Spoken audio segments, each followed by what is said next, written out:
ನೀವು ಯಾವುದೇ ಬ್ರಾಂಡೆಡ್ ಬಟ್ಟೆ ತಗೊಂಡ್ರು ಜಸ್ಟ್ 199 ರೂಪೀಸ್. ಎಲ್ಲಿ ಅಂತ ಹೇಳ್ತೀನಿ, ಪೂರ್ತಿಯಾಗಿ ವಿಡಿಯೋ ನೋಡಿ.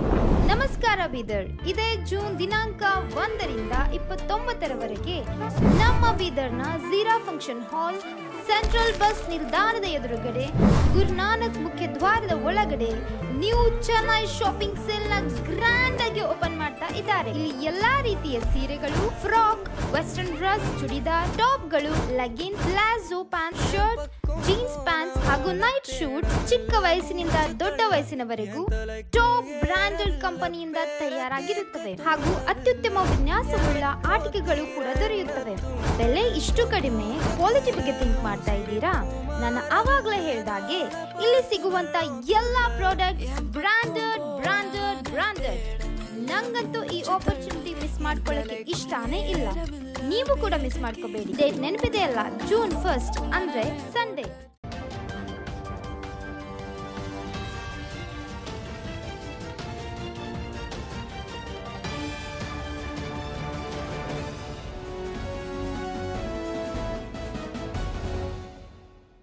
ಎಲ್ರಿಗೂ ನಮಸ್ಕಾರ. ನೀವು ನೋಡ್ತಾ ಇದ್ದೀರಾ ಸುದ್ದಿ ಸಮಯ ನ್ಯೂಸ್ ಚಾನಲ್. ಇದು ಲೋಕಲ್ ಎಕ್ಸ್ಪ್ರೆಸ್. ನಾನು ಮಹರುದ್ರ ಅಕುಳಗಿ. ಮತ್ತೆ ಒಂದಿಷ್ಟು ಹೊಸ ಸುದ್ದಿಗಳನ್ನ ತೆಗೆದುಕೊಂಡು ನಾವು ನಿಮ್ಮ ಮುಂದೆ ಬರ್ತಾ ಇದ್ದೇವೆ. ಈ ದಿನದ ಪ್ರಮುಖ ಹೆಡ್ಲೈನ್ಸ್ಗಳನ್ನು ನೋಡ್ಕೊಂಡು ಬರೋಣ. ಸಾಲ ರಿಕವರಿ ಮಾಡಿದ್ದೆ, ನನ್ನಿಂದ ತಪ್ಪಾಯ್ತಾ? ರಿಕವರಿ ಮಾಡಿದ್ದಕ್ಕೆ ನನಗೆ ಭಸ್ಮಾಸುರನ ಪಟ್ಟ ಕಟ್ತಾ ಇದ್ದಾರೆ. ಡಿಕೆ ಸಿದ್ದರಾಮಯ್ಯ ವಿರುದ್ಧ ಭಾರಿ ಆಕ್ರೋಶ ಹೊರಹಾಕಿದ ಡಿಸಿಸಿ ಬ್ಯಾಂಕ್ ಅಧ್ಯಕ್ಷ ಅಮರ್ ಖಂಡ್ರೆ. ಬ್ಯಾಂಕಿನಿಂದ ಸಾಲ ಕೊಡಿಸಿ ತನ್ನ ಹೆಸರು ಮಾಡುವವರಿಗೆ ಟಾಂಗ್ ನೀಡಿದ ಅಮರ್ ಖಂಡ್ರೆ.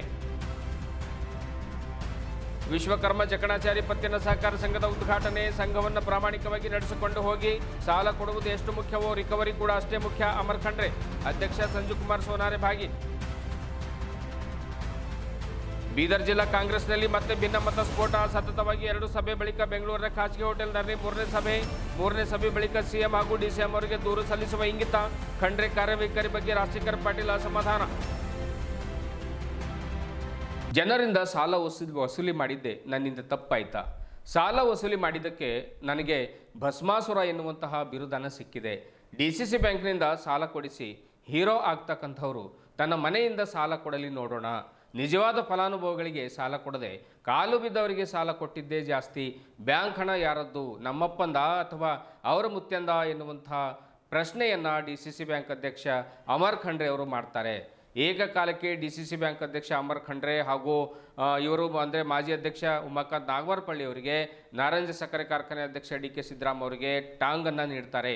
ಈ ಕುರಿತು ನಗರದಲ್ಲಿ ಸುದ್ದಿಗಾರರೊಂದಿಗೆ ಮಾತನಾಡಿರುವಂತಹ ಅಮರ್ ಖಂಡ್ರೆ ಅವರು, ರಿಕವರಿ ಆಗದೆ ನಾನು ಎಲ್ಲಿಂದ ಸಾಲ ತಂದು ಕೊಡಲಿ? ಸಾಲ ಕೊಡುವ ಹಾಗೂ ಅತ್ತ ರಿಕವರಿ ಆಗದೇನೆ ನಾನು ಸಾಲ ಎಲ್ಲಿಂದ ಕೊಡಲಿ? ಇತ್ತ ಸಾಲ ಕೊಡುವ ಹಾಗಿಲ್ಲ, ಅತ್ತ ರಿಕವರಿ ಮಾಡೋ ಹಾಗಿಲ್ಲ. ರಿಕವರಿ ಮಾಡಿದರೆ ಭಸ್ಮಾಸುರನ ಒಂದು ಪಟ್ಟವನ್ನು ಫಿಕ್ಸ್ ಮಾಡ್ತಾರೆ. ನನಗೆ 100 ರೂಪಾಯಿನಲ್ಲಿ 50 ರೂಪಾಯಿ ಮಾತ್ರ NP ಇದೆ. ನಮ್ಮ ಬ್ಯಾಂಕ್ನಲ್ಲಿ 5 ಲಕ್ಷ ಅಕೌಂಟ್ಗಳಿವೆ. ಅದರಲ್ಲಿ ಕೂಲಿ ಕಾರ್ಮಿಕರಿದ್ದಾರೆ, ಮಹಿಳೆಯರಿದ್ದಾರೆ, ಬಡ ಜನರಿದ್ದಾರೆ, ರೈತರಿದ್ದಾರೆ. ನಾಳೆ ಬ್ಯಾಂಕ್ಗೆ ಏನಾದರೂ ಲಾಸ್ ಆದರೆ ಯಾರು ಹೊಣೆ? ಇದಕ್ಕೆ ನಾನೇನು ರೈತರಿಗೆ ಉತ್ತರ ಕೊಡಲಿ ಎನ್ನುವಂಥ ಮಾತನ್ನು ಅಮರ್ ಖಂಡ್ರೆ ಅವರು ಹೇಳ್ತಾರೆ. ನಿರಂತರವಾಗಿ ವಾಗ್ದಾಳಿಯನ್ನು ನಡೆಸಿರುವಂತಹ ಅಮರ್ ಖಂಡ್ರೆ ಅವರು, ಎದುರಾಳಿಗಳು ನನ್ನ ವೈಯಕ್ತಿಕವಾಗಿ ಕೆಣಕಿದ್ರು, ಕಂಪೌಂಡ್ ವಾಲ್ ಬಗ್ಗೆ ಹೇಳಿದರು, ಆ ಫೋಟೋಗಳನ್ನು ಪದೇ ಪದೇ ಪತ್ರಿಕಾಗೋಷ್ಠಿಯಲ್ಲಿ ತೋರಿಸಿದರು.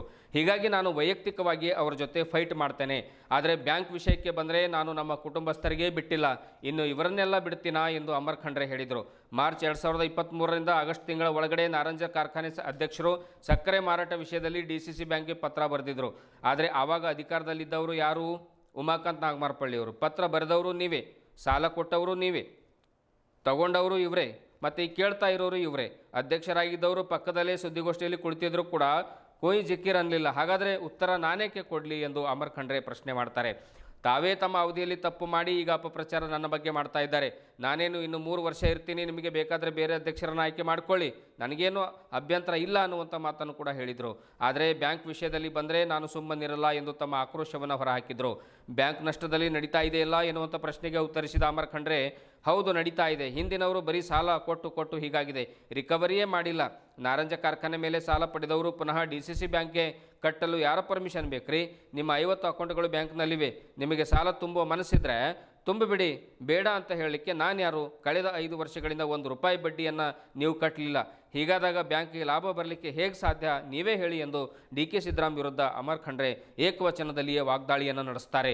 ಡಿ.ಕೆ. ಸಿದ್ದರಾಮ್ ಅವರು ಸತತವಾಗಿ ಸಾಲದ ಸುಳಿಯಲ್ಲಿ ನಾರಾಯಣ ಸಕ್ಕರೆ ಕಾರ್ಖಾನೆಯನ್ನು ನಡೆಸಿದ್ದು ಯಾಕೆ? ದೇವರ ಮೇಲೆ ಪ್ರಮಾಣ ಮಾಡಿ ಹೇಳಿ. ಕಾರ್ಖಾನೆಯಲ್ಲಿ ಏನಾದರೂ ಇನ್ಕಮ್ ಇದ್ದರೆ ಏನಾದರೂ ಇನ್ಕಮ್ ಇದೆ ಅಂತಾನೆ ಕಾರ್ಖಾನೆ ನಡೆಸಿರಬೇಕಲ್ವೇ? ಯಾರ ಬಗ್ಗೆ ಯಾರಿಗೂ ಕೂಡ ಕಾಳಜಿ ಕಳಕಳಿ ಇರೋದಿಲ್ಲ. ನಿಮಗೆ ಶೀಘ್ರದಲ್ಲಿ DCC ಬ್ಯಾಂಕ್ಗೆ ಮತ್ತೆ ಕರೆಸ್ತೇನೆ ಹೇಳೋದು. ನಾವು ಬ್ಯಾಂಕಿನ ದುಡ್ಡು ತೊಗೊಂಡು ರೈತರಿಗೆ ಹೆಲ್ಪ್ ಮಾಡಿದೆವು. ರೈತರು ಎಷ್ಟು ಕಬ್ಬು ಬೆಳೆದವರು? 2,000 3,000.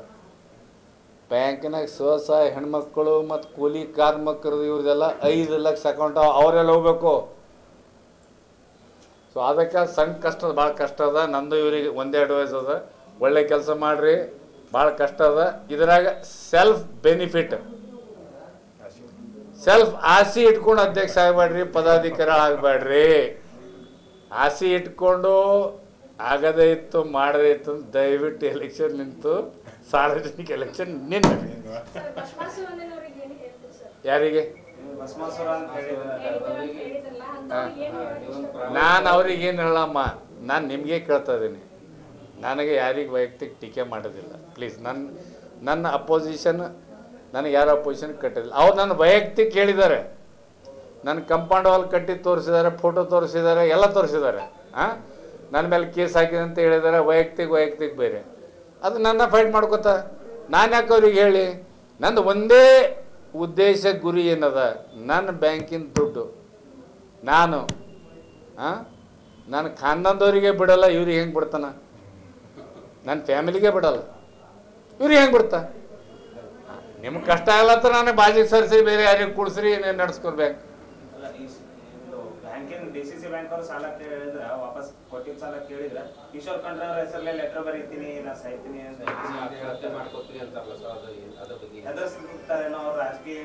ಅವ್ರು ಹೇಳಿದೇನು ಹೇಳ ನಿಮ್ಗೆ ಕರೆಕ್ಟ್ ಮಾಡ್ತೀನಿ ನಾನು. ಅವ್ರು ಏನು ಹೇಳ್ತಾರ? ಬ್ಯಾಂಕಿನ ದುಡ್ಡು ನಾವು ಇದು ಕೇಳಕ್ಕೆ ಹೋದಕ್ಕೆ ನನಗೆ ಯಾರು ಜೈಲಿಗೆ ಕಳ್ಸ್ಯಾರ, ನನಗೆ ಇದಕ್ಕೆಲ್ಲ ಯಾರು ಕಾರಣರ? ಅವರು ನಂಬರ್ 1 ನಮ್ಮ ಅಣ್ಣವರು ಈಶ್ವರ್ ಖಂಡ್ರೆ ಸಾಹೇಬರು, ಈ ಡಿಸ್ಟ್ರಿಕ್ಟ್ ಉಸ್ತುವಾರಿ ಮಂತ್ರಿ. Number 2 Amar Khandre DCC bank chairman. Number 3 Manjula madam MD DCC bank. ದೂರು ಕೊಟ್ಟಿದ್ದಾರೆ. ಅದಕ್ಕೆ ನನ್ನ ಮಾನಸಿಕ ತೊಂದರೆ ಆಗ್ತಾ ಇದೆ. ಅದಕ್ಕೆ ನಾನು ಆತ್ಮಹತ್ಯೆ ಮಾಡ್ಕೋತೀನಿ. ಅದು ನಾ ಏನಾರ ಆತ್ಮಹತ್ಯೆ ಮಾಡ್ಕೊಂಡು ಅವರೇ ಜವಾಬ್ದಾರಿ ಇರ್ತಾರೆ ಅಂತೇಳಿ ಅವ್ರು ಹೇಳ್ತಾರೆ. ಈಗ ಇದಕ್ಕೆ ನೀವು ನನ್ನ ಟಿಪ್ಪಣಿ ಕೇಳ್ಬೇಕಂತೀರಿ, ಏನು ಕೇಳ್ಬೇಕಂತೀರಿ? ಕ್ಲಿಯರ್ ಹೇಳಿ. ಅಂದ್ರೆ ಹೇಗೆ?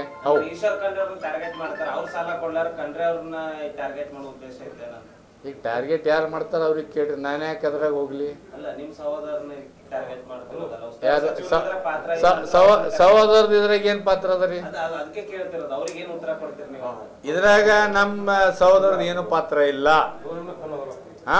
ಮತ್ತೊಂದು ನೀವು ಅಬ್ಸರ್ವ್ ಮಾಡಿಲ್ಲ ಇಲ್ಲಿ, ಅವ್ರೇನು ಹೇಳಿದ್ರು, ಸ್ಟೇಟ್ಮೆಂಟ್ ಕೊಟ್ಟರು, ಅದು ನೀವು ನೋಡ್ಕೊಂಡು ನಿಮ್ಮ ಕ್ಲಿಪ್ಪಿಂಗ್ ಇರ್ಬೇಕು. ನಮ್ಮಲ್ಲೆಲ್ಲ ಕ್ಲಿಪ್ಪಿಂಗ್ ನಾ ಮಾಡಿಸಿಟ್ಟಿದ್ದ. ಒಂದು ದಿವಸ ನಾನು 6 ತಿಂಗಳದಾಗ ನಿಮಗೆಲ್ಲ ಕರೆಸಿ ನೀವು ಎಷ್ಟು ಕೇಳ್ತೀರಿ ಕೇಳ್ರಿ, ಎಲ್ಲದೂ ಕೊಡ್ತಾರೆ DCC ಬ್ಯಾಂಕ್ದಾಗ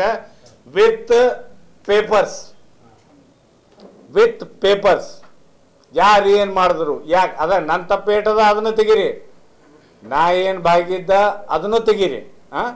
ಇವ್ರೇನು ಅವತ್ತೇನು ಸ್ಟೇಟ್ಮೆಂಟ್ ಕೊಟ್ಟರು, ನೀವು ಎಲ್ಲ ಓದಿರಿ ಅವ್ರ ಅಕ್ಕಪಕ್ಕದಾಗ ಯಾರಿದ್ರು ಹೇಳಿ, ನೀವು ಹೇಳಿ ಪ್ಲೀಸ್. ನಮ್ಮ ಬ್ಯಾಂಕಿನ ಮಾಜಿ ಅಧ್ಯಕ್ಷರು ಇದ್ದಿಲ್ಲ ಮೇಡಮ್? ಇದ್ರ? ಇವ್ರೇನು ಕೇಳ್ತಾರ? ನಾವು ಪತ್ರ ಬರೆದು ಸಕ್ರಿ ಮಾರ್ಕೊಂಡೆವು, ಬ್ಯಾಂಕ್ದವ್ರು ಅವಾಗ ಯಾಕೆ ನಮಗೆ ರೋಕ್ ಮಾಡಿಲ್ಲ? ಪತ್ರ ಯಾವಾಗ ಬರ್ದಾರ? ಮಾರ್ಚ್ 2023 ಹಿಡಿದು ಆಗಸ್ಟ್ ಸೆಪ್ಟೆಂಬರ್ ತನಕ ಪತ್ರ ಬರ್ದಾರ. ಅವಾಗ ಚೇರ್ಮನ್ ಯಾರಿದ್ರು madam? Please, you know it, ನಿಮ್ಗೆ ಗೊತ್ತಿದೆ, ನಾನೇ ಕೇಳಿ. ಅವರೇ ಪಕ್ಕ ಕುಂತಿದ್ದಾರೆ. ಅವ್ರು ಯಾಕೆ ಸ್ಟಾಪ್ ಮಾಡಿಲ್ಲ ಅಂತ ಇವ್ರು ಕೇಳ್ತಾರೆ. ಈಗ ಉತ್ತರ ಯಾರು ಕೊಡ್ಬೇಕು ಇದಕ್ಕೆ? ನಾ ಕೊಡಲ್ಲ. ಯಾಕಂದ್ರೆ ನಾನು ಯಾವಾಗ ಚೇರ್ಮನ್ ಆಗಿದ್ದೀನಿ ಅವಾಗ ಏನಿಲ್ಲ ನಾ ಕೊಡ್ತೀನಿ. ಮತ್ತು ಬ್ಯಾಂಕ್ದವ್ರು ಎದಕ್ಕೆ ಲೋನ್ ಕೊಟ್ಟರು ಅಂತ ಕೇಳ್ತಾರೆ. ಕೊಟ್ಟವರು ಇವರೇ, ತಗೊಂಡವರು ಇವರೇ, ಕೇಳೋರು ಇವರೇ. ಇವಾಗ ನಮಗೆ ಬ್ಯಾಂಕ್ ಹೆಂಗೆ ನಡೀತದೆ ಹೇಳ್ರಿ. ನಮ್ಮದು ಚಿಕ್ಕ ಡಿಸ್ಟಿಕ್ ಮೇಡಮ್, 5 ತಾಲೂಕು 6 ತಾಲೂಕು. ನಮ್ಮ ನೆಂಟರು ಹೊರದ್ದಾಗೋರ, ನಮ್ಮ ನೆಂಟರು ಬಸವ ಕಲ್ಯಾಣದಾಗೋರ, ನಮ್ಮ ನೆಂಟರು ಎಲ್ಲ ಕಡೆಯಾರ. ಇಲ್ಲಿ ಏನು ನಡೆದು ಎಲ್ಲರಿಗೆ ಗೊತ್ತದ, ಯಾರಿಗೆ ಗೊತ್ತಿಲ್ಲ ಅಂತಿಲ್ಲ. ಇದ್ದೂ ಇಷ್ಟು ಅಪಪ್ರಚಾರ ಮಾಡ್ತಾರ. ತಪ್ಪು ಯಾರ್ದು ಕರೆಕ್ಟ್ ಆದರೂ ನೀವೇ ಡಿಸೈಡ್ ಮಾಡಿರಿ, ನಾ ಹೇಳಲ್ಲ. ನನ್ನ ದಿನ ಟರ್ಮ್ 3.5 ವರ್ಷ, 3.5 ಇಯರ್ಸ್. ನಾನು ಇರುವವರೆಗಂತೂ ಬ್ಯಾಂಕಿಗೆ ₹1 ಲಾಸ್ ಮಾಡಿಬಿಡೋದು. ಹೌದು, ನಡೀತಾ ಇದೆ. ಯಾಕೆ ನಡೆಯಲ್ಲ?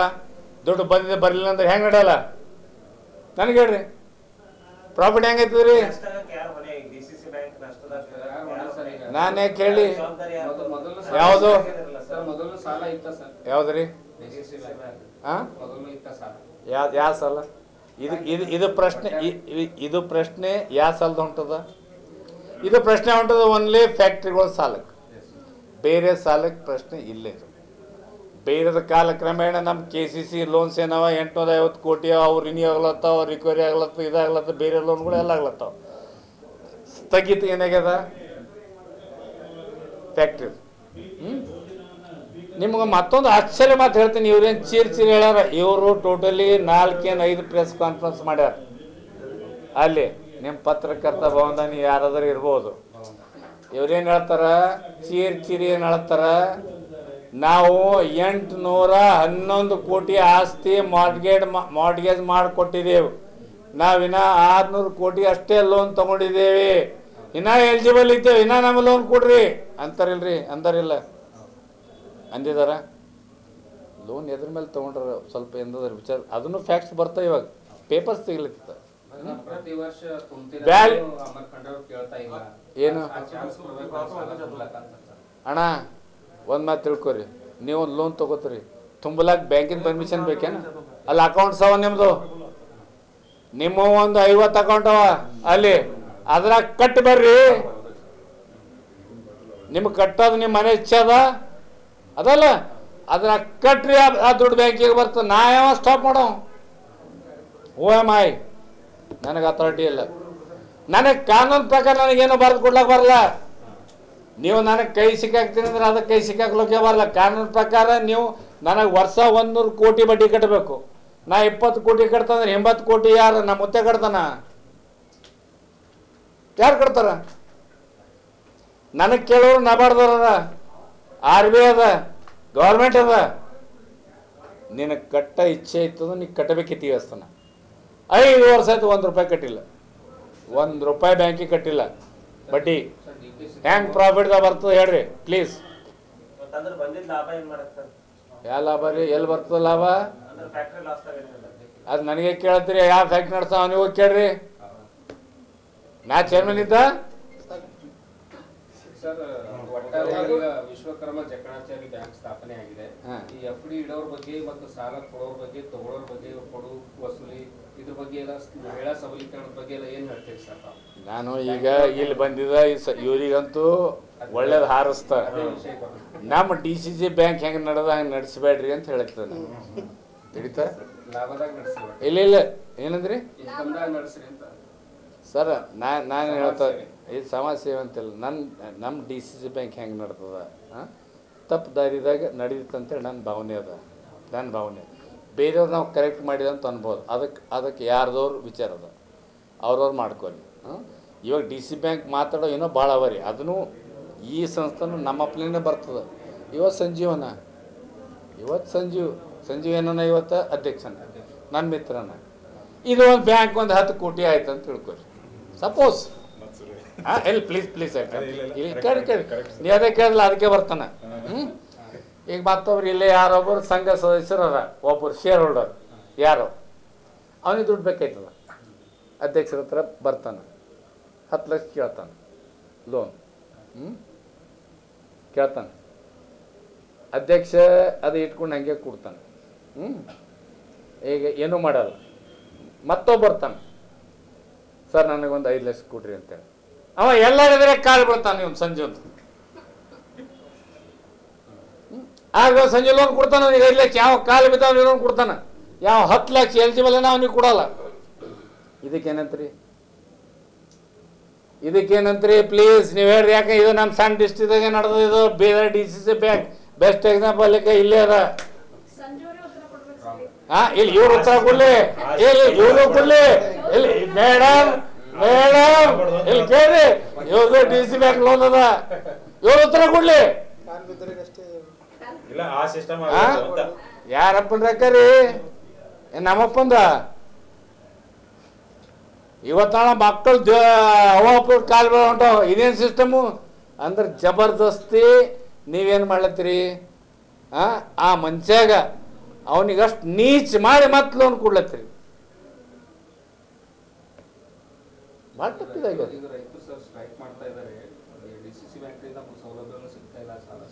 ಮಾಡ್ರಿ.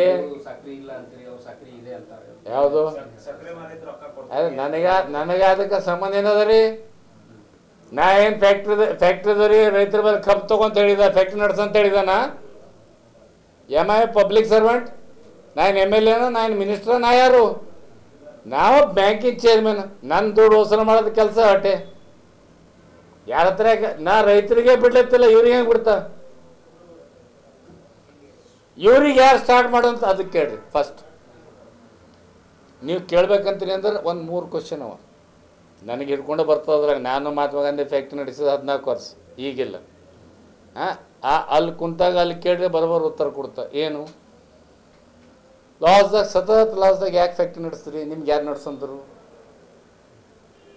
ನಿಮ್ಮ ಸೆಲ್ಫ್ ಇಂಟ್ರೆಸ್ಟ್ ಇಲ್ಲ ನಡೆಸಿರಿ ಅನ್ನೋ ಪ್ರಮಾಣ ವಚನ ಮಾಡಿ ಹೇಳ್ರಿ. ಸಾಯೋದು ಬೇಕಾಗಿಲ್ಲ, ಯಾರು ಸಲಕ್ಕೆ ಸಾಯಲ್ರಿ.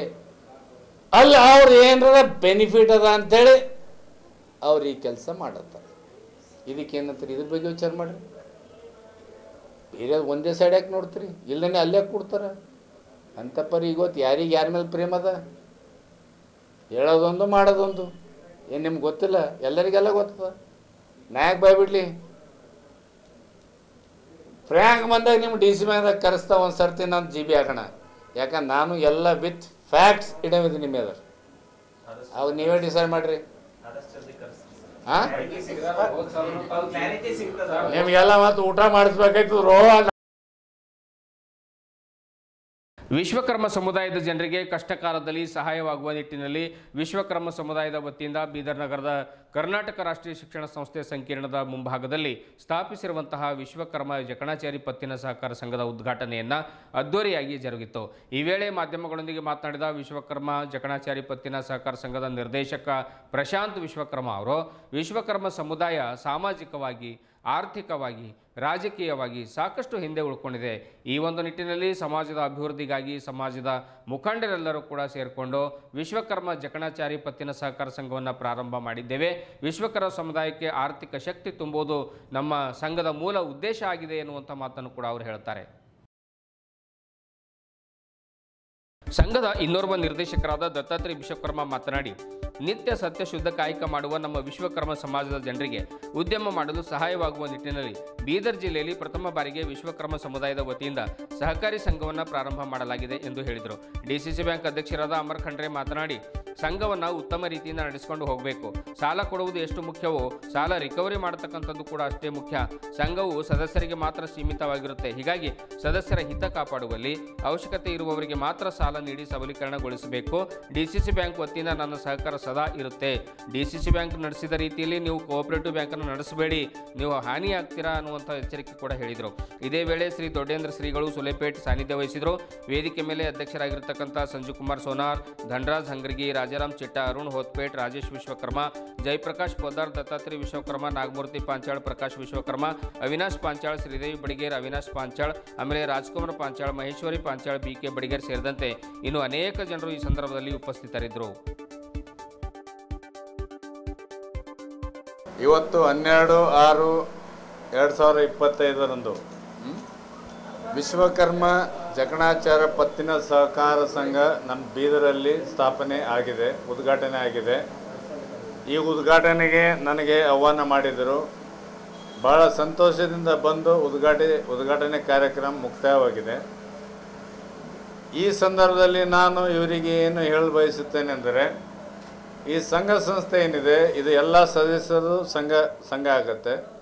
ಇವರು ಎಲ್ಲ ಸದಸ್ಯರ ಹಿತ ಕಾಪಾಡಿ ಅವರಿಗೆ ಒಬ್ಬರು ಕೈ ಜೋಡಿಸಿ ಕೆಲಸ ಮಾಡ್ಕೊಂಡು ಹೋಗ್ಬೇಕಂತೇಳಿ ಉದ್ದೇಶ ಪತ್ತಿನ ಸಹಕಾರ ಉದ್ದೇಶ ಏನು ಮೆಂಬರ್ಸ್ ಇರ್ತಾರೆ ಅವರು ಒಬ್ರಿಗೊಬ್ಬರು ಕೈ ಹಿಡ್ಕೊಂಡು ಹೆಲ್ಪ್ ಮಾಡಿ, ಒಬ್ಬರು ಕಷ್ಟದಾಗಿರ್ತಾರೆ, ಯಾರು ಚೆನ್ನಾಗಿರ್ತಾರೆ ಅವ್ರವ್ರು ಇದು ಮಾಡ್ಕೊಂಡು ಈ ಸಂಸ್ಥೆ ನಡೆಸ್ಕೊಂಡು ಹೋಗಬೇಕು. ಈ ಸಂಸ್ಥೆ ಸದಸ್ಯರಿಗೆ ಮಾತ್ರ ಸೀಮಿತ ಇರುತ್ತೆ, ಹೊರಗಿನವ್ರಿಗೆ ಸೀಮಿತ ಇರಲ್ಲ. ಯಾರು ಶೇರ್ ಹೋಲ್ಡರ್ಸ್ ಇರ್ತಾರೆ ಅವರಿಗೆ ಇದು ಸೀಮಿತ. ನಾವು ಎಲ್ಲಿ ಪಿಕ್ಚರ್ನ ಬರ್ತೀವಿ DC ಬ್ಯಾಂಕ್ ಅಂದ್ರೆ, ನಾವು ಈ ಡಿಸ್ಟಿಕಲ್ಲಿ ಸಹಕಾರ ರಂಗಲ್ಲಿ ಎಲ್ಲಕ್ಕಿಂತ ದೊಡ್ಡ ಸ್ಥಾನದಲ್ಲಿ ನಾವಿರ್ತೇವೆ, ಇವರು ಚಿಕ್ಕ ಸ್ಥಾನದಲ್ಲಿ ಇರ್ತಾರೆ. ಅದಕ್ಕೆ ಕಾಲಕ್ರಮೇಣ ಇವರಿಗೆ ಏನಾದರೂ ಸಪೋರ್ಟು, ಸಹಾಯ ಮತ್ತು ಸಲಹೆಗಳು ಬೇಕಾದರೆ ನಾನು ನನ್ನ DC ಬ್ಯಾಂಕ್ ವತಿಯಿಂದ ಇವರಿಗೆ ಎಲ್ಲ ಸಹಾಯ ಮಾಡಿ ಮತ್ತು ಇವ್ರ ಜೊತೆ ಕೆಲಸ ಮಾಡಿ ಇವರಿಗೆ ಸಲಹೆ ಕೊಟ್ಟು ಒಳ್ಳೆಯ ಕೆಲಸ ಮಾಡಬೇಕಂತೇಳಿ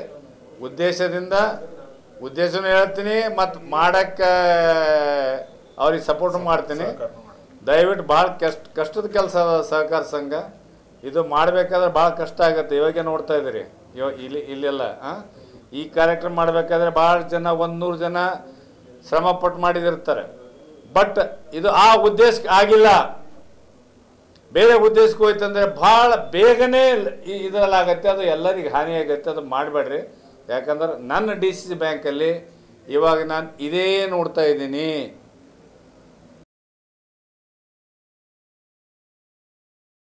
ಪರಬ್ರಹ್ಮಣ್ಯ ನಮ. ಇವತ್ತು ಬೀದರ್ ನಗರದಲ್ಲಿ ವಿಶ್ವಕರ್ಮ ಸಮುದಾಯಕ್ಕೆ ಅನುಕೂಲ ಆಗಲಿ ಅಂತ ಇವತ್ತು ವಿಶ್ವಕರ್ಮ ಸಮಾಜ ಭಾಳಷ್ಟು ಏನಪ್ಪ ಅಂದ್ರೆ ರಾಜಕೀಯವಾಗಿ, ಆರ್ಥಿಕವಾಗಿ, ಸಾಮಾಜಿಕವಾಗಿ ಹಿಂದಿದೆ. ಆ ಒಂದು ಉದ್ದೇಶದಿಂದ ವಿಶ್ವಕರ್ಮ ಸಮಾಜ ಬೆಳಿಬೇಕು, ಅಭಿವೃದ್ಧಿ ಆಗಬೇಕು ಅನ್ನೋ ನಿಟ್ಟಿನಲ್ಲಿ ಇವತ್ತು ನಾವೆಲ್ಲಪ್ಪ ಅಂದರೆ ಸಮಾಜದ ಏನಪ್ಪ ಅಂದ್ರೆ ಹಿರಿಯರು ಹಾಗೂ ಸ್ನೇಹಿತರೆಲ್ಲ ಸೇರಿ ಇವತ್ತೊಂದು ಬೀದರ್ ನಗರದಲ್ಲಿ ವಿಶ್ವಕರ್ಮ ಜಕಣಾಚಾರಿ ಪತ್ತಿನ ಸಹಕಾರ ಸಂಘ ಇವತ್ತು ಉದ್ಘಾಟನೆ ಮಾಡಿದ್ದೀವಿ. ಈ ಕಾರ್ಯಕ್ರಮದ ಮುಖ್ಯ ಉದ್ಘಾಟಕರಾಗಿ ನಿಮ್ಮೆಲ್ಲರ ನೆಚ್ಚಿನ DC ಬ್ಯಾಂಕ್ನ ಅಧ್ಯಕ್ಷರಾದ ಸನ್ಮಾನ್ಯ ಶ್ರೀ ಅಮರ್ ಖಂಡ್ರೆ ಅವರು ಬಂದಿದ್ದರು. ಹಾಗೆ ಸುಲೇಪೇಟ್ನ ಗುರುಗಳಾದ ದೊಡ್ಡ ಸ್ವಾಮಿಗಳು ದಿವ್ಯ ಸಾನ್ನಿಧ್ಯ ಹಾಗೂ ಜೊತೆಯಲ್ಲಿ ಈ ನಗರದ ಪ್ರತಿಷ್ಠಿತ ಕೌನ್ಸಿಲರ್ಗಳಾದ ರಾಜೇಶ್ ಪಪ್ಪು, ಧನರಾಜ್ ಹಂಗರ್ಗಿ, ಅರುಣ್ ಹೊತ್ಪದಲ್ಲಿ ಕಾರ್ಯಕ್ರಮಕ್ಕೆ ಆಗಮಿಸಿದರು.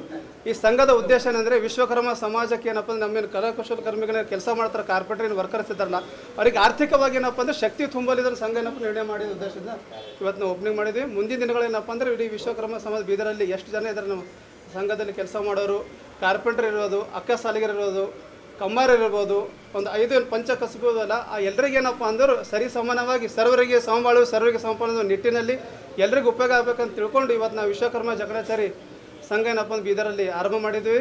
ಮುಂದಿನ ದಿನಗಳೇನಪ್ಪ ಅಂದರೆ ಇದು ಮತ್ತಷ್ಟು ಉನ್ನತ ಮಟ್ಟಕ್ಕೆ ಹೋಗಲಿಕ್ಕೆ ತಮ್ಮೆಲ್ಲರ ಸಹಾಯ ಇರಬೇಕಂತ ಮಾಧ್ಯಮ ಮುಖಾಂತರ ಎಲ್ಲ ಜನರಿಗೆ ಏನಪ್ಪ ಅಂದ್ರೆ ಕೇಳ್ಕೊತೀವಿ. ನಾವು 13 ಜನ ಡಾಕ್ಟರ್ಸ್ ಇದ್ದೀವಿ ಮೇಡಮ್, 3 ಮಹಿಳೆಯರಿದ್ದೀವಿ, 10 ಜನ ಏನಪ್ಪ ಅಂದ್ರೆ ಸಹಕಾರ ಇರೋಕ್ಕಿಂತ ಏನಪ್ಪ ಅಂದ್ರೆ ಬರ್ತಿಲ್ಲ, ಅದೇ ಇಂಟ್ರೆಸ್ಟ್ ಇದೆ. ನಾವು ಹೊರತಾಗಿ ಏನಪ್ಪ ಅಂದ್ರೆ ಸಪ್ರೇಟಾಗಿ ಇಂಟ್ರೆಸ್ಟಲ್ಲಿ ಮಾಡೋಕೆ ನಮ್ಮದೇ ಕೈಯಲ್ಲಿ ಇರಲ್ಲ. ಏನು ಗೋರ್ಮೆಂಟ್ ಏನು ಚಾಕೋಟ್ ಹಾಕಿರ್ತಲ್ಲ, ಕಾಪರೇಟಿವ್ ಏನು ಕ್ರೆಡಿಟ್ ಇರುತ್ತಲ್ಲ, ಸಹಕಾರ ಇಲ್ಲ ಪ್ರಕಾರ ಏನಪ್ಪ ಅಂದ್ರೆ ನಾವು ಇಂಟ್ರೆಸ್ಟ್ ಇದೆ ಮಾಡ್ತೀವಿ. ನನ್ನ ಹೆಸರು ಪ್ರಶಾಂತ್ ವಿಶ್ವಕರ್ಮ ಅಂತ, ಈ ಸಂಘದ ನಮ್ಮ ನಿರ್ದೇಶಕರಾಗಿ ಕೆಲಸ. ಓಂ ನಮೋ ವಿಶ್ವಕರ್ಮಣೇ ನಮಃ. ನಾನು ದತ್ತಾತ್ರೇಯ ವಿಶ್ವಕರ್ಮ, ಅಖಿಲ ಕರ್ನಾಟಕ ವಿಶ್ವಕರ್ಮ ಮಹಾಸಭಾ ಜಿಲ್ಲಾ ಅಧ್ಯಕ್ಷರು. ಬೀದರ್ ಜಿಲ್ಲೆಯಲ್ಲಿ ನಾವು ಕಾರ್ಪೆಂಟರ್ ಅಸೋಸಿಯೇಷನ್ ಕೂಡ ಆಗಿದೆ. ಬೀದರ್ ಜಿಲ್ಲೆಯಲ್ಲಿ ಕಾರ್ಪೆಂಟರ್ ಕೆಲಸ ಮಾಡಿ ದಿನ ಸತ್ಯ ಶುದ್ಧ ಕಾಯಕವನ್ನು ಮಾಡಿ ನಿತ್ಯ ನಿಜ ಜೀವನ ಮಾಡುವಂಥ ಈ ಸಮಾಜದಲ್ಲಿ ಯಾವುದೇ ಒಂದು ಕೆಲಸ ಒಂದು ಇಂಜಿನಿಯರ್ ಬಲ್ಲಿ ಆಗಲಿ ಯಾರ ಬಲ್ಲಿ ಆಗಿ ಹೋಗಿದಾಗ ಅವರು ಒಂದು ಕೆಲಸ ಕೊಟ್ಟರು ಅಂದ್ರೆ ಆ ಕೆಲಸ ನೀವು ಇಷ್ಟೊಂದು ಅಂತ ಹಿಡಿದಾಗ ಅದಕ್ಕೆ ದುಡ್ಡು ಕೇಳಬೇಕಾದ್ರೆ ಎಲ್ಲಿ ಹೋಗ್ಬೇಕಪ್ಪ ಅಂತೇನು ವಿಚಾರ ಮಾಡಿದಾಗ ನಮ್ಮವರೇ ಆಗಿರ್ತಕ್ಕಂಥ ಇಂಜಿನಿಯರ್ ಸಾಹೇಬರು ಸಂಜು ಸೋನಾರೆ ಸರ್ ಅವ್ರ ಹತ್ರ ನಾವೆಲ್ಲ ಹೋದಾಗ ಅವರಂದರು ಒಂದು ಬ್ಯಾಂಕ್ ಮಾಡೋಣ, ಆ ಬ್ಯಾಂಕಿನ ಮುಖಾಂತರ ತಮಗೆಲ್ಲರಿಗೂ ಸಹಕಾರ ಆಗ್ತದೆ. ಅದಕ್ಕೆ ಈ ಅಮರಶಿಲ್ಪಿ ಜಕಣಾಚಾರಿ ಕೋಆಪರೇಟಿವ್ ಸೊಸೈಟಿ ಅಂತೇಳಿ ಒಂದು ಇವತ್ತು ನಿರ್ಮಾಣವಾಗಿದೆ ಬೀದರ್ ಜಿಲ್ಲೆಯಲ್ಲಿ. ಎಲ್ಲ ನಮ್ಮ ಸಮಾಜರಿಗೆ ಅಷ್ಟೇ ಅಲ್ಲ, ಬೀದರ್ ಜಿಲ್ಲೆ ಎಲ್ಲ ಜನತೆಗೆ ಕೂಡ ಇದು ಬೀದಿ ವ್ಯಾಪಾರಸ್ಥರಿಗಾಗಲಿ ನಮ್ಮ ಕಾರ್ಪೆಂಟರ್ ಎಲ್ಲ ಕಾರಿಗಾರಗಳು ಎಲ್ಲರಿಗೆ ಸಹಕಾರ ಆಗ್ತದೆ ಅಂತಿರ್ತಕ್ಕಂಥ ಮಾತನ್ನು ಹೇಳಿ ಈ ಜಿಲ್ಲೆಯಲ್ಲಿ ಇದು ಮೊದಲನೇದಾಗಿ ಈ ಸಹಕಾರ ಸಂಘ ಉದ್ಘಾಟನೆ ಆಗಿದೆ. ನನ್ನ ಹೆಸರು ದತ್ತಾತ್ರೇಯ ವಿಶ್ವಕರ್ಮ, ಜಿಲ್ಲಾ ಅಧ್ಯಕ್ಷರು, ಅಖಿಲ ಕನ್ನಡ ವಿಶ್ವಕರ್ಮ ಮಹಾಸಭಾ, ಬ್ಯಾಂಕಿನ ನಿರ್ದೇಶಕರು ಕೂಡ. ಬೀದರ್ ಜಿಲ್ಲಾ ಕಾಂಗ್ರೆಸ್ನಲ್ಲಿ ಭಿನ್ನಮತ ಸ್ಫೋಟಗೊಂಡಿದೆ. ಬೀದರ್ನ ಖಾಸಗಿ ಹೋಟೆಲ್ನಲ್ಲಿ ಅಂದರೆ ಬೆಂಗಳೂರಿನ ಖಾಸಗಿ ಹೋಟೆಲ್ನಲ್ಲಿ ಭಿನ್ನಮತೀಯರ ಸಭೆ ನಡೆದಿದೆ. ಈ ಸಭೆಯಲ್ಲಿ ಸಚಿವರಾದ ಈಶ್ವರ್ ಖಂಡ್ರೆ, ರಹೀಂ ಖಾನ್ ವಿರುದ್ಧ ಅಸಮಾಧಾನ ಹೊರಹಾಕಲಾಗಿದೆ ಎಂದು ತಿಳಿದು ಬಂದಿದೆ. ಸಚಿವರ ವಿರುದ್ಧ ರಾಜಶೇಖರ್ ಪಾಟೀಲ್ ಅಸಮಾಧಾನ ಮಾತುಗಳನ್ನು ಆಡಿದ್ದಾರೆ ಎನ್ನುವಂತಹ ಮಾತುಗಳು ಕೂಡ ಕೇಳಿಬರ್ತಾ ಇವೆ. ಮಾಜಿ ಸಚಿವ ರಾಜಶೇಖರ್ ಪಾಟೀಲ್ ಸಭೆಯಲ್ಲಿ ಮಾತನಾಡಿರುವಂತಹ ಎಕ್ಸ್ಕ್ಲೂಸಿವ್ ವಿಡಿಯೋ ಇದೀಗ ಸಾಮಾಜಿಕ ಜಾಲತಾಣಗಳಲ್ಲಿ ವೈರಲ್ ಆಗಿರ್ತಕ್ಕಂಥದ್ದು. ವಿಧಾನಸಭೆ ಚುನಾವಣೆಯಾಗಿ 2 ವರ್ಷ ಆಯಿತು, ಲೋಕಸಭೆ ಚುನಾವಣೆಯಾಗಿ ಕೇವಲ 1 ವರ್ಷ ಆಯಿತು. ಈ 1 ವರ್ಷ ಪೂರ್ಣಗೊಂಡ ಬೆನ್ನಲ್ಲೇ ಭಿನ್ನಮತೀಯರ ಒಂದು ಸಮರ ನಡೆದಿದೆ.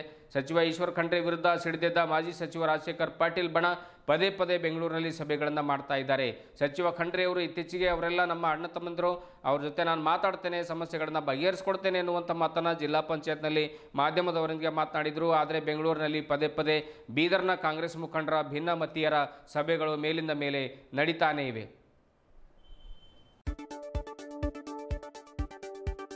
ಮಾಜಿ MLC ಅರವಿಂದ್ ಕುಮಾರ್ ಅಳ್ಳಿ ನೇತೃತ್ವದಲ್ಲಿ ಭಿನ್ನಮತೀಯರ ಸಭೆ ನಡೀತಾ ಇದೆ. ಸಭೆಯಲ್ಲಿ ಅವರು ಕುಳಿತಿರುವ ವಿಡಿಯೋ ಹರಿದಾಡ್ತಾ ಇದೆ. ಈಗಾಗಲೇ ಬೆಂಗಳೂರಿನ ಖಾಸಗಿ ಹೋಟೆಲ್ನಲ್ಲಿ 2 ಸಭೆಗಳು ನಡೆದಿವೆ. ಮತ್ತೊಂದು ಸಭೆ ನಡೆಸಲು ನಿರ್ಧಾರ ಕೂಡ ಮಾಡಿದ್ದಾರೆ ಎಂದು ಕಾಂಗ್ರೆಸ್ ಮೂಲಗಳಿಂದ ತಿಳಿದು ಬರ್ತಾ ಇದೆ. 3ನೇ ಸಭೆ ಬಳಿಕ CM Siddaramaiah, DCM DK Shivakumar ಭೇಟಿ ಮಾಡಿ ದೂರು ನೀಡಲು ನಿರ್ಧಾರ ಮಾಡಲಾಗಿದೆ ಎನ್ನುವ ಮಾತುಗಳು ಕೂಡ ಕೇಳಿಬಂದಿವೆ. ಸಿಎಂ DCM ಭೇಟಿ ನಂತರ AICC ಅಧ್ಯಕ್ಷ ಮಲ್ಲಿಕಾರ್ಜುನ್ ಖರ್ಗೆ, ರಾಹುಲ್ ಗಾಂಧಿ, ಸುರ್ಜೇವಾಲಾರ ಭೇಟಿಗೆ ಕೂಡ ಸಿದ್ಧತೆ ನಡೀತಾ ಇದೆ. ಈಶ್ವರ್ ಖಂಡ್ರೆ ಮತ್ತು ರಾಜಶೇಖರ್ ಪಾಟೀಲ್ ನಡುವಿನ ಭಿನ್ನಮತ ಶಮನಕ್ಕೆ ಪ್ರಯತ್ನ ನಡೆದರೂ ಕೂಡ ಸಂಧಾನಕ್ಕೆ ಜಗ್ಗದ ಬಗ್ಗದ ಮಾಜಿ ಸಚಿವ ರಾಜಶೇಖರ್ ಪಾಟೀಲ್ ಅವರು ಎಲ್ಲರೊಂದಿಗೆ ಸಭೆಗಳನ್ನು ನಡೆಸ್ತಾ ಇದ್ದಾರೆ. ಹಾಗಾದರೆ ಭಿನ್ನಮತಕ್ಕೆ ಕಾರಣ ಏನು? ರಾಜ್ಯದಲ್ಲಿ ಕಾಂಗ್ರೆಸ್ ಸರ್ಕಾರ ಇದ್ರೂ ಕೂಡ ಬೀದರ್ ಜಿಲ್ಲೆಯಲ್ಲಿ ಕಾರ್ಯಕರ್ತರ ಕಡೆಗಣನೆ ಆಗ್ತಾ ಇದೆ. ಕೈ ಮುಖಂಡರ ಕಾರ್ಯಕರ್ತರನ್ನ ವಿಶ್ವಾಸಕ್ಕೆ ತೆಗೆದುಕೊಳ್ಳದೆ ಏಕಪಕ್ಷೀಯವಾಗಿ ನಿರ್ಧಾರ ತೆಗೆದುಕೊಳ್ಳತಕ್ಕಂಥದ್ದು. ಸರ್ಕಾರಿ ಕಚೇರಿಗಳಲ್ಲಿ ಕಾಂಗ್ರೆಸ್ ಮುಖಂಡರ ಕಾರ್ಯಕರ್ತರ ಯಾವುದೇ ಕೆಲಸಗಳು ಆಗ್ತಾ ಇಲ್ಲ ಎನ್ನುವಂತಹ ಗಂಭೀರ ಆರೋಪ ಕೇಳಿ ಬರ್ತಾ ಇದೆ. ಬಿಜೆಪಿಯವರು ವಿರೋಧ ಪಕ್ಷದಲ್ಲಿದ್ದರೂ ಕೂಡ ಅವರ ಕೆಲಸಗಳು ಮಾತ್ರ ಆಗ್ತಾ ಇವೆ ಎನ್ನುವಂತಹ ಬೇಸರ ಅವರಲ್ಲಿದೆ. ಜಿಲ್ಲೆಯ ಬಿಜೆಪಿ ಶಾಸಕರೊಂದಿಗೆ ಹೊಂದಾಣಿಕೆ ರಾಜಕಾರಣದ ಆರೋಪಗಳು ಕೇಳಿ ಬರ್ತಾ ಇರುವಂತಹ ಪ್ರಯುಕ್ತವಾಗಿ ಭಿನ್ನಮತೀಯರು ಪದೇ ಪದೇ ಸಭೆಗಳನ್ನು ನಡೆಸ್ತಾ ಇದ್ದಾರೆ ಎನ್ನುವ ವಿಚಾರ ಕಾಂಗ್ರೆಸ್ ಮೂಲಗಳಿಂದಲೇ ಕೇಳಿ ಬರ್ತಾವೆ ಎನ್ನುವಂತಹ ಮಾತು ಕೂಡ ಯಾವುದೇ ಕಾರಣಕ್ಕೂ ಅಲ್ಲಗಳೆಯುವಂತಿಲ್ಲ. ಇವತ್ತು ನಿಮ್ಮೆಲ್ಲರ ಅನಿಸಿಕೆ ನಿಜವಾಗ್ಲೂ ವಸ್ತುಸ್ಥಿತಿ ಇದೆ. ಬೀದರ್ ಜಿಲ್ಲೆಯಲ್ಲಿ ಇವತ್ತು ಭಾರತೀಯ ಜನತಾ ಪಕ್ಷ ವಿರೋಧ ಪಕ್ಷ ಕೂಡ ಆಡಳಿತ ಪಕ್ಷ ಇದ್ದಾಗ ಅಲ್ಲಿ ನಡೀತಾ ಇದೆ. ಇವತ್ತು ಹುಮ್ನಾಬಾದ್ದಾಗ ನೋಡ್ರಿ ಎಷ್ಟೋ ಘಟನೆಗಳು ಆಗ್ತಾವ, ಏನೋ ಆಗ್ತದ. ಯಾವ ರೀತಿ ಇವತ್ತು ಸರ್ಕಾರದ ಅಧಿಕಾರಿಗಳು ಹೇಳಿದ್ರ, ಈ ಗುಂಡೂರು ರೆಡ್ಡಿ ಅವರು ಹೇಳಿದ್ರೆ ಬಸವ ಕಲ್ಯಾಣದಲ್ಲಿ ಅಲ್ಲೇ MLA ನಡೀತಾ ಇದೆ.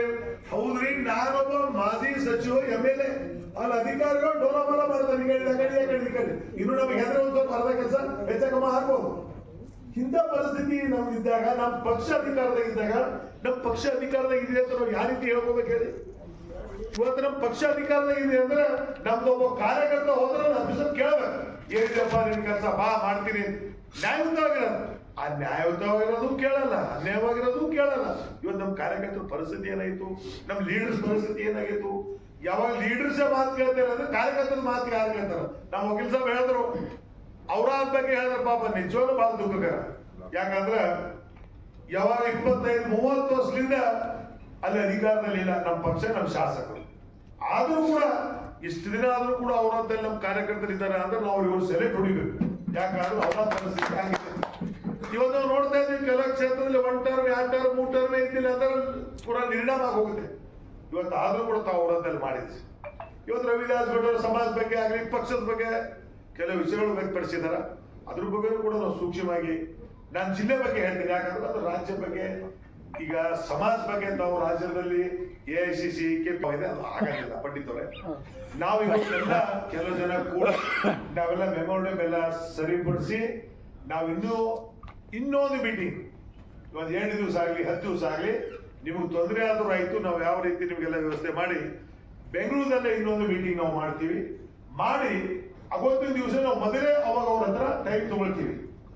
ಮುಖ್ಯಮಂತ್ರಿಗಳ ಜೊತೆಯಲ್ಲಿ, ಉಪಮುಖ್ಯಮಂತ್ರಿಗಳ ಜೊತೆಯಲ್ಲಿ ಟೈಮ್ ತಗೊಂಡ ದಿವಸ ನಾವು ಮೀಟಿಂಗು ಇಲ್ಲಿ ಕರೀತೀವಿ. ಅವತ್ತಿನ ನೋಡೋಣ. ಇವತ್ತೆಲ್ಲ ಯಾರ್ಯಾರು ಬರ್ತೀನಿ, ಇವತ್ತೇನೋ ಅನಿವಾರ್ಯ ಕಾರಣಗಳು ತೋರಿಸ್ತಾ ಇದ್ದಾರೆ, ಅವ್ರು ಬಿಟ್ಟಿದ್ದಾರೆ. ಈಗ ಬೇರೆ ಬೇರೆ ಹೆಸರು ತಗೊಳ್ಳೋದಿಲ್ಲ. ಇವತ್ತು ನಾನು ಬರ್ತೀನಿ ಅಂತ ಹೇಳಿ ಬೇರೆ ಬೇರೆ ಕಾರಣಾಂತರ ತೋರಿಸ್ತಾ ಇದ್ದಾರೆ. ಅದೊಂದು ನಿಜ ಇದೆ, ವಸ್ತುಸ್ಥಿತಿ ಇದೆ, ಅಥವಾ ಏನಾದ್ರೂ ಭಯ ಇದೆ. ಈಗ ಕೆಲವ್ರು ಏನ್ ಮಾಡ್ತಾ ಇದಾರೆ ಅಂದ್ರೆ, ನೀ ಆ ಮೀಟಿಂಗ್ ಹೋದದ್ದು ನೋಡ್ಬೇಕ ಅಂತ ಹೇಳಿ ಕೆಲವು ಹೆದರಿಕೆನ ಹಾಕ್ಬೋದು ಇದೆ. ಪಾಪ ಕೆಲವರಿಗೆಲ್ಲ ಇರ್ಬೋದು. ಬಟ್ ನಾವ್ ಯಾರಿಗೂ ಕೂಡ ಒತ್ತಾಯಪೂರ್ವಕವಾಗಿ ನೀವು ಬರಲೇಬೇಕು ಅಂತ ನಾವು ಯಾರಿಗೂ ಹೇಳ್ತಾ ಇಲ್ಲ. ನಿಮ್ಮ ಮನಸ್ಸು, ನಾವು ಮಾಡ್ತಕ್ಕಂಥ ಹೋರಾಟಕ್ಕೆ ನೀವು ಬೆಂಬಲಿದ್ರೆ ನೀವು ಬನ್ನಿ. ಅದಕ್ಕೆ ತಾವೆಲ್ಲರೂ ಕೂಡ ಸುದೀರ್ಘವಾದಂಥ ಸಮಯ ಕೊಟ್ರಿ. ಮತ್ತು ಮನ್ಯನ್ ಸೇಠ್ ಅವರು ಒಂದು 5-2 ನಿಮಿಷ ಮಾತಾಡಿದ್ರು. ಒನ್ ಡೇ ಮ್ಯಾಚ್ ಇದಾಗಿತ್ತದು 2020. ಇದುವರೆಗೂ ಸುದ್ದಿ ಕೊಟ್ಟಿರುವ ನಾನು ಮಹರ್ದೊಡ್ಡ ಕುಳಿಗೆ ಮತ್ತೆ ಮುಂದಿನ ವಾರ್ತೆಗಳೊಂದಿಗೆ ಭೇಟಿಯಾಗೋಣ. ವಂದನೆಗಳು.